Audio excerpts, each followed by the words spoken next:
Amiguinhos, primeiramente todos muito bem-vindos. No encontro de agora, a gente vai tentar resolver o seguinte problema. A gente vai tentar responder a seguinte pergunta. O home office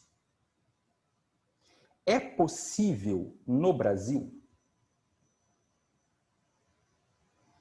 E vamos lançar mão de muitos recursos para tentar dar conta do problema que não é pequeno. Vamos lá. Eu vou começar tentando traduzir a palavra home office. Home faz referência mais ou menos ao que a gente chama de lar, e house faz mais ou menos referência ao que a gente chama de casa. E faz mais ou menos referência porque o processo de formação histórica dos Estados Unidos e do Brasil, eles são muito diferentes. Portanto, algumas palavras, ainda que tenham a mesma proposta, como casa para um, casa para outro, lar para um, lar para outro, elas têm significados distintos. Então, eu vou me fazer mais claro, porque eu acho que o encontro já começou difícil, né? Então, vamos lá. Lar pressupõe as pessoas que estão dentro de uma construção que é a casa. Então, casa pressupõe tijolo um em cima do outro, com argamassa no meio, ou que seja pau a pique, ou que seja de palha, ou que seja do que for. Mas o que é importante é entender que a casa é a construção. E o lar é o que se faz, o que as pessoas fazem com essa construção. Isto posto, a gente vai para o segundo problema, que é o office. Numa linguagem mais objetiva e direta, office é o escritório, portanto, o local onde se trabalha. Então, a gente tem home office, é o lar escritório, é o lar onde se trabalha. E esse é o ponto de partida para a nossa conversa de hoje. Vamos começar resolvendo o problema do trabalho. No século XVI, para ser mais preciso, no ano de 1534, o rei inglês Henrique VIII obrigou os súditos ingleses a se converterem à igreja que ele tinha fundado, chamada anglicanismo. A parte dos ingleses que tinha se convertido ao calvinismo, religião, proposta de pensamento, igreja fundada por João Calvino, e que se chamava huguenotes, ou melhor, que se chamava puritanos, se nega. Então, os calvinistas ingleses se negam a abdicar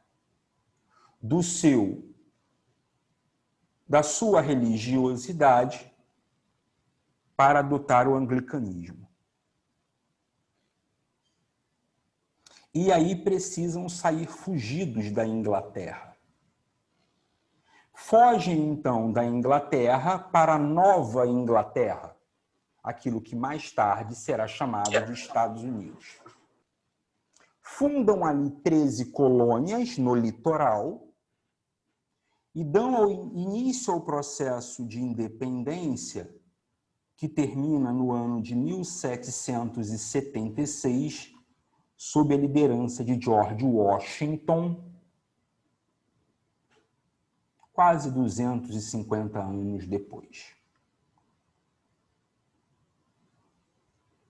Nesse sentido, eu quero que você entenda que a ocupação do território norte-americano se dá por ingleses, calvinistas, que fugiram da Inglaterra e que não tinham para onde voltar.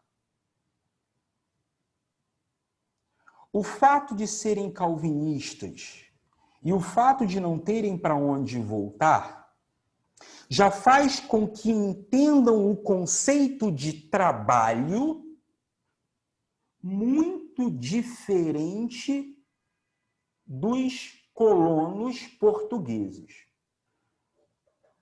Porque se não tem para onde voltar, eles precisam fazer a colônia dar certo. Se eles não têm para onde voltar, eles precisam fazer com que aquela terra prospere. Se eles não têm para onde voltar, eles estão completamente comprometidos com esse lugar aonde acabaram de chegar. Alguns colonos, inclusive, assim que chegaram, queimaram os seus navios para dizer, olha, não há para onde voltar. O outro aspecto muito importante para entendermos trabalho na perspectiva estadunidense é saber que trabalho para calvinistas está associado a sucesso, está associado a condições de vida melhores, está associado à salvação. De modo que o estadunidense, nesse momento, tão somente um colono inglês que chegou à Nova Inglaterra no século XVI, é alguém que olha para o trabalho com vigor, com ânsia, com desejo, e que fique claro já no início do meu discurso para o caso de você não me conhecer. Não há aqui nenhuma tentativa de julgamento de valor. Eu não estou dizendo que isso é bom e eu não estou dizendo que isso é ruim. Eu estou só dizendo, o bom ou ruim eu deixo por tua conta, é teu encargo. Sendo então calvinistas e não tendo para onde voltar, os colonos ingleses entendem trabalho como uma salvação, não só na perspectiva do pensamento cristão em um possível céu, mas a salvação aqui, porque não tem para onde voltar. Para você que talvez passeie menos pelo campo da reflexão histórica, é possível que ao me ouvir você tenha acrescentado, professor Vitor, acrescente o fato de a colônia inglesa ser uma colônia de povoamento. A sua assertiva é parcialmente verdadeira, porque o norte dos Estados Unidos, de fato, era uma colônia de povoamento. Mas o sul do que viria a ser os Estados Unidos, o sul da colônia inglesa, era uma colônia de exploração. Mais ou menos pela mesma época, porque o Brasil foi descoberto em 1500, mas só dá início à colonização em 1532, então, né, na mesma época, os colonos portugueses estão saindo de Portugal, mais precisamente Lisboa, e migrando para o Brasil. E há duas diferenças estruturais já mencionadas que preciso retomar.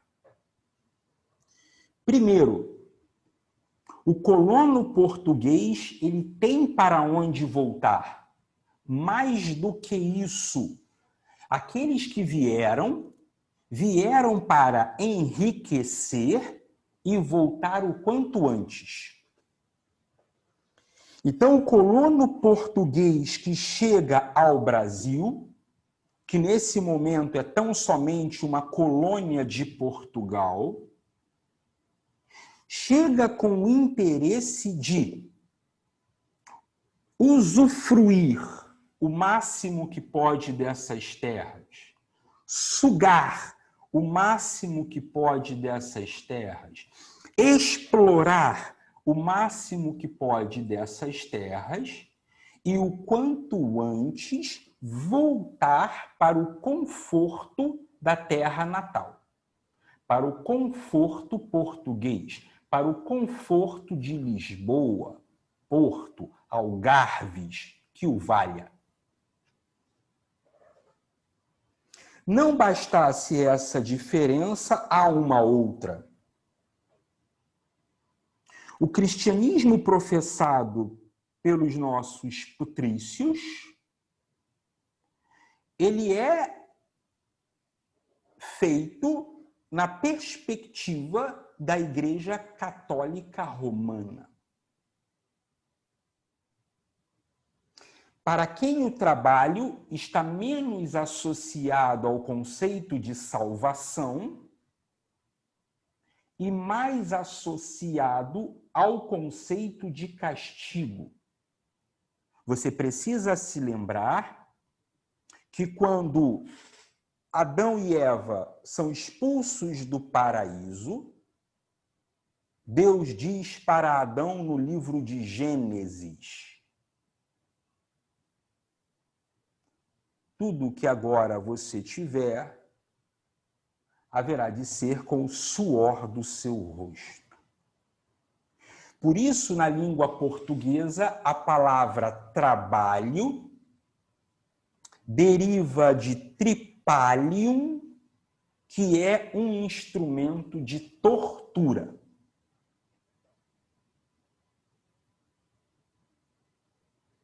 O colono português, portanto, que chega à colônia portuguesa, ele não só tem para onde voltar, ele não só quer explorar o máximo que pode para voltar, como ele entende trabalho como um castigo, ele entende trabalho como tortura, ele entende trabalho como algo que o apequena. Ora, eu quero que você comece a perceber que estamos diante de um problema e ele não é pequeno. Aquilo que chamamos de office faz referência a escritório e faz referência a trabalho. Mas a maneira como estadunidenses entendem trabalho é completamente diferente da maneira como brasileiros entendem trabalho. Eu não sei o quanto você versa pela língua inglesa, mas talvez seja o suficiente para se lembrar que, quando em inglês você diz eu cortei o meu cabelo, significa dizer que você cortou o seu cabelo. Na língua portuguesa do Brasil, quando você diz cortei o meu cabelo, ninguém tem dúvida que você mandou alguém cortar. Caso você tenha feito isso por si só, você vai precisar anunciar isso. Você vai dizer, cortei o meu cabelo. E a pessoa vai dizer, é mesmo? Onde? Aí você vai dizer, não, eu cortei.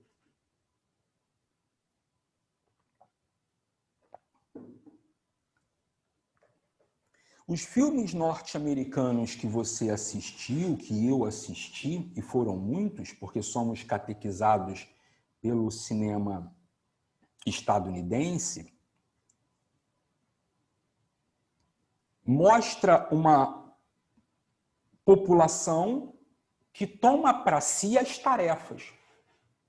Pintam a própria casa, raramente aparece um funcionário ou um empregado que cuide da casa. E quando isso aparece, é para os muito ricos e aparece em grande proporção. Diferente do Brasil, em que todo mundo tem alguém que trabalha na sua casa. A babá da minha filha tinha uma babá. Não era propriamente uma babá, era alguém que a gente eventualmente trazia para cuidar dela um período ou outro. Não era uma babá constante. Mas só para você entender que é muito comum no Brasil a gente ter pessoas que cumprem para nós determinadas atividades. Sobretudo atividades da casa, do lar, domésticas, domiciliares, como queira chamar. Então, eu quero que você entenda que a palavra trabalho é a mesma, mas a maneira como o estadunidense a observa é completamente diferente da maneira como um brasileiro a observa. Um workaholic, um viciado em trabalho norte-americano, é muito diferente de um workaholic brasileiro. Não preciso ir longe, velho. Não preciso ir longe. Eu não sei de onde você é, que você agora me assiste, mas vou falar pelo menos de 2 lugares que conheço razoavelmente bem, que é o Rio de Janeiro, a cidade do Rio de Janeiro, e São Paulo, a cidade de São Paulo. A maneira como pessoas que moram no Rio de Janeiro, também conhecida como cariocas, e pessoas que moram na cidade de São Paulo trabalham, é assustadoramente diferente. Isso fica evidente quando você está na cidade, isso fica evidente quando você vai ao McDonald's, isso fica evidente quando alguém convida você para dar uma palestra. As terminologias, os prazos de entrega, as perguntas que são feitas, elas são curiosamente diferentes. Eu vou voltar a lembrar que eu não estou dizendo que A é melhor que B ou que B é melhor que A, não há de minha parte nenhuma necessidade de julgamento de valor, mas vale tão somente o comentário e a análise. Eu não sei honestamente quem é melhor nessa história. Não sei.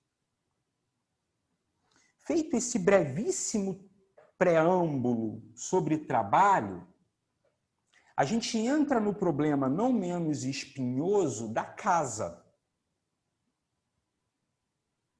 E para apresentar esse problema, eu vou trazer à baila um antropólogo brasileiro famosíssimo e de uma capacidade intelectual espetacular, que atende pela alcunha de Roberto da Mata. Roberto da Mata tem obras de peso, como Carnavais, Malandros e Heróis, como A Casa e a Rua. E o que nos vai ensinar Roberto da Mata? Ele diz: a casa no Brasil ocupa o lugar do sagrado e a rua ocupa o lugar do profano. Então, para que possamos invadir esse conceito de forma mais confortável, eu vou dar um passo atrás para ensinar sagrado e profano. Aquilo que se refere ao sagrado pressupõe milenar, pressupõe perpétuo, eterno, pressupõe divino, pressupõe religião e religiosidade, pressupõe, preste atenção, axis mundi, pressupõe um ponto fixo. Então, o que quer que ocupe o lugar do sagrado, ocupa para você um lugar fixo.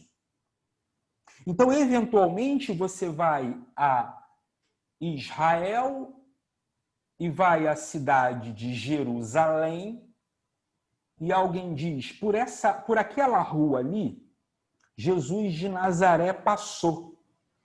Mas aquela rua está interditada para restauração. Então, nós vamos visitar aquela outra rua ali, que é muito parecida. E você não quer ir. E por que não? Porque o sagrado pressupõe fixo. O sagrado pressupõe imutável, eterno, perpétuo, não muda. É onde você se apega. Na outra via, o profano pressupõe o mutável, a transição, o movimento, o humano, o secular. Zélia Duncan, quando traduz cathedral, vai dizer: meu coração é secular, sonha e deságua dentro de mim, amanhã, devagar, me diz quando. Então, o que Zélia Duncan está dizendo? O meu coração não é sagrado, o meu coração é profano. Porque não é milenar, é secular, não é imutável, é mutável, não é eterno, é transitório. O profano pressupõe o transitório, o que muda, o que não é, o vir a ser contínuo, a transformação. O sagrado pressupõe eterno, imutável, não muda, é para sempre, é together. O sagrado e o profano nunca se misturam. É fácil você entender o que eu estou falando. Você e um amigo vêm conversando, o tom de voz é alto, a conversa versa sobre a vida alheia, fazendo uso de palavras de calão ou baixo calão, para quem gosta de um pleonasmo. E aí, então, você vai entrar numa igreja e você diz para o seu amigo, para a sua amiga, depois a gente conversa. E aí você muda a postura, você muda o jeito de andar, você muda o tom de voz, você muda o vocabulário. Mas o que raios aconteceu? Você estava do lado de fora e agora está do lado de dentro. Então, somente uma porta separa você de gestos largos para gestos curtos, de passos largos para passos curtos, de tom de voz alto para tom de voz baixo, de palavras que apequenam, de fofocas e picuinhas para louvores, orações e adorações. E o que raios aconteceu na passagem da porta para fora, da porta para dentro, do profano para o sagrado? Por isso você tem um amigo ou uma amiga que na igreja é um e do lado de fora da igreja é outro. Porque dentro da igreja é um e do lado de fora da igreja é outro? Porque o profano e o sagrado não coexistem. É claro que nesse momento você pode se perguntar, e quem é verdadeiro? O profano que está do lado de fora ou o sagrado que está do lado? Não sei, não tenho a menor ideia, o problema também não é meu. Eu só quero que você entenda que o sagrado e o profano, eles são divergentes, eles não se misturam, eles são uma espécie de água e óleo. Não é possível ser sagrado e profano ao mesmo tempo, porque você não pode ser mutável e imutável ao mesmo tempo. Você não pode ser eterno e transitório ao mesmo tempo. Você não pode. Não pode. Tá claro? De modo que, no Brasil, a casa ocupa o lugar do sagrado. Então é possível que você já tenha ouvido assim, ó, fulano pegou fulana com outro, ou fulana pegou fulano com outro, as combinações que você quer, na própria cama. Na própria cama é muito pior do que numa outra cama qualquer. E se você parar para pensar, é tudo cama, né? Mas não. E por que não? Porque a casa ocupa o lugar do sagrado. E agora eu vou tentar provar isso para você. O que vou dizer agora fica mais fácil se você for das regiões periféricas. Se você for de regiões centrais, vai ser um pouquinho mais difícil a primeira parte do meu discurso. Mas se você for das regiões mais periféricas, é quase que imediato. Quem aí é da periferia ou viveu na periferia sabe, a calçada é uma extensão da casa. As pessoas colocam a cadeira ali, uma cadeira de praia. Se você for do centro de São Paulo ou da zona sul do Rio de Janeiro, é possível que você não entenda bem. Mas o sujeito pega uma cadeira de praia e coloca na calçada. E senta de camisola, de ciroula. E conversa com outro fulano que está do outro lado da rua. Você foi à festa ontem? Não pude ir. Por quê? Porque Fatinha está doente. O que ela... E assim por diante. Eventualmente, alguém que esteja passando de carro e conheça a dupla, para. Às vezes, na contramão, participa da conversa. É sensacional. Um passo para dentro na calçada e há um quintal.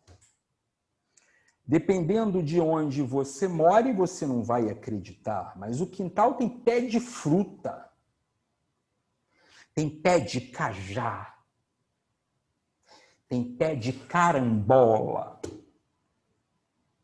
tem pé de ingá, tem pé de manga. Nossa!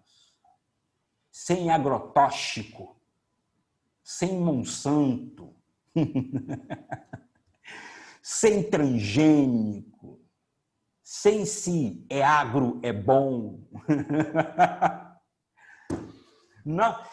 E aí tem o quintal. Passado o quintal tem uma varanda e tem a entrada. Ela pode normalmente ser por uma sala ou por uma cozinha. Claro que as casas quanto menor a renda per capita, quanto menor a renda familiar, menos cômodos e mais incômodos, se é que você me entende. Menos cômodos e mais incômodos, né?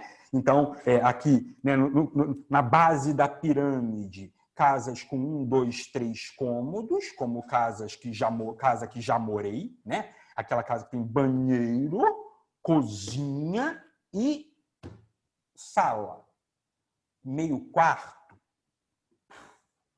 O banheiro é tão pequeno que o chuveiro fica por cima da privada.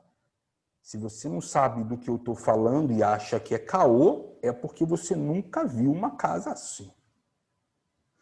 A cozinha é algo suficiente para caber um fogão 4 bocas e uma geladeira pequena.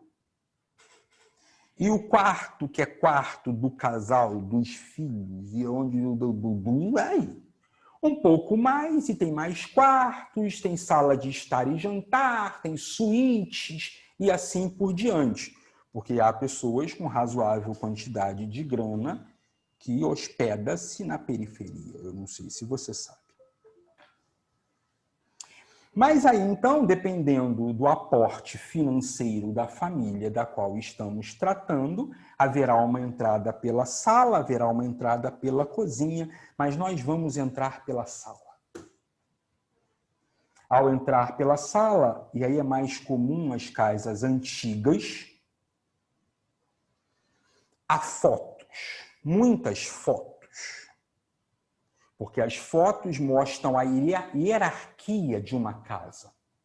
Vovô e vovó, papai e mamãe, titios, filhos, primos, sobrinhos. Tá claro?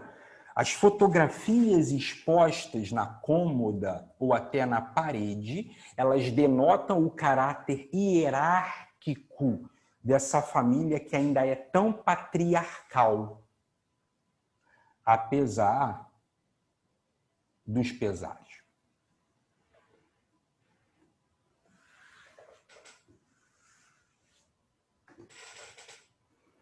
Tem uma cristaleira, ou pelo menos um lugar, onde você coloca uma louça que só vai sair daquele lugar, daquele esconderijo,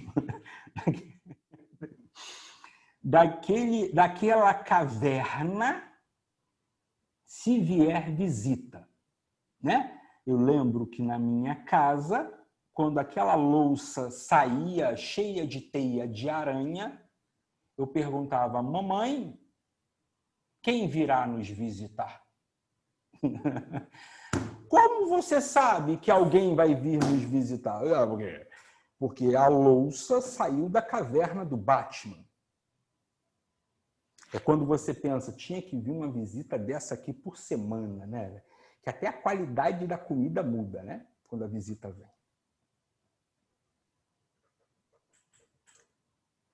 Claro que há elementos na própria sala que também hierarquizam o poder.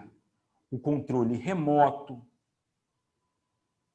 o chinelo do papai ou do vovô que ninguém pode meter o pé. Mas entremos mais para casa. Mas lembre-se, do quintal, da calçada para o quintal, do quintal para a varanda pela sala, você está aumentando o grau de intimidade com esse visitante.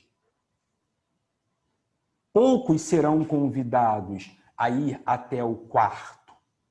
Aliás, há quartos do papai e da mamãe que nem o filho ou a filha entra.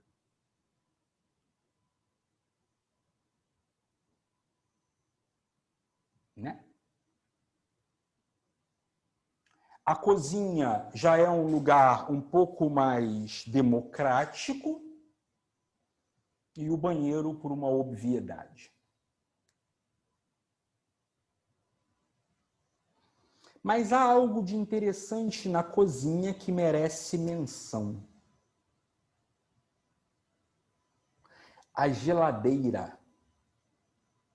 No Brasil, só há permissão para abrir a geladeira quem ocupa o panteão da intimidade maior. Porque, em muitas medidas, a geladeira denota a renda familiar. Se você abre a geladeira no dia 25 e encontra iogurte, queijo, presunto, frutas variadas, requeijão crioulo, essa família é abastada. Mas se no dia 25 você abre a geladeira e tem uma garrafa de água imperialmente ocupando o centro, e em torno dela tão somente um bolo de feno, ou o vento frio sob alta pressão que sai do refrigerador para as zonas mais quentes, isso denota que essa casa é uma casa de renda um pouco menor. Professor Vitor, com toda essa volta, o que você quer dizer? Eu quero dizer que no Brasil, a casa ocupa o lugar do sagrado. Diferente do que acontece nos Estados Unidos. Não é difícil você lembrar dos filmes estadunidenses que você já assistiu. Os pais viajam, os pais saem e a casa é aberta para grandes festas. Todos os cômodos estão à disposição, inclusive a alcova do casal. A geladeira nem se fala, coisa mais comum que você vê em filme estadunidense é alguém abrindo a geladeira alheia e tirando uma Budweiser lá de dentro.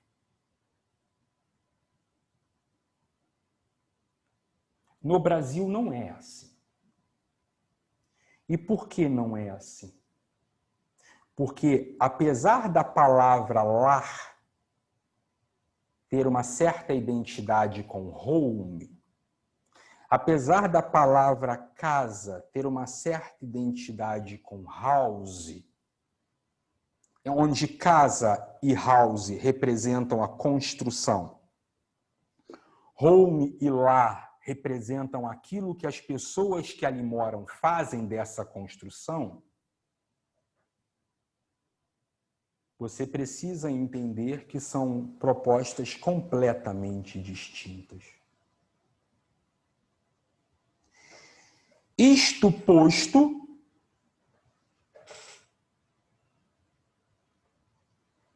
eu espero que a gente comece a entender com mais clareza o problema proposto lá no início. Home office é um escritório no lar. Tentar trazer isso para o Brasil não é fácil. E por que não? Porque o escritório é onde se trabalha e o trabalho ocupa o lugar do profano. Escritório não é a casa, porque a casa ocupa o lugar do sagrado.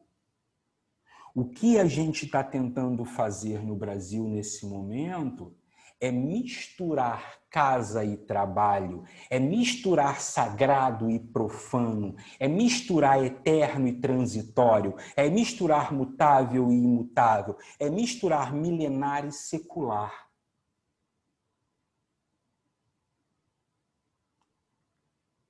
É possível? Não tenho a menor ideia. Você deveria ter dito isso lá no início, Vitor. Eu não teria passado quase uma hora ouvindo você. Pois é, eu não sei. Não sei. Mas ofereço a você ferramentas para que possa fazer a reflexão. O que me parece que vai acontecer é que no Brasil vai se tentar criar cômodos com essa especificidade. Então, eu imagino que o que está acontecendo ou vai acontecer, e aí, é claro, já tratamos disso, depende do extrato social do qual você participa, é que se crie espaços de trabalho Então haverá o cômodo do escritório do papai, o cômodo do ateliê da mamãe, o cômodo para o trabalho. Porque historicamente a gente não mistura casa e trabalho. Inclusive no Brasil há ditos sobre isso, coisas como costume de casa vai à rua. Olha a distinção. Alguns de vocês, quando chegam da rua em casa, têm uma sensação de conforto, uma sensação de alento, uma sensação de paz, uma sensação de que, enfim, estão num lugar mais seguro. Acontece, e é até possível que você que esteja me ouvindo diga, professor Vitor, eu não concordo. Na verdade, para mim, é até o contrário. A minha casa é uma loucura. E eu prefiro até a rua. Mas você não fala isso com alegria. Você também não fala isso indiferente. Porque ao olhar o mundo à sua volta, e eu falo da Terra Brasilis, você percebe que as pessoas veem a coisa de outro jeito. Aquele seu amigo ou sua amiga que está sempre com a mochila nas costas, na expectativa de não ter que voltar para casa, ocupa uma vida sem cômodos, ocupa uma vida incômoda.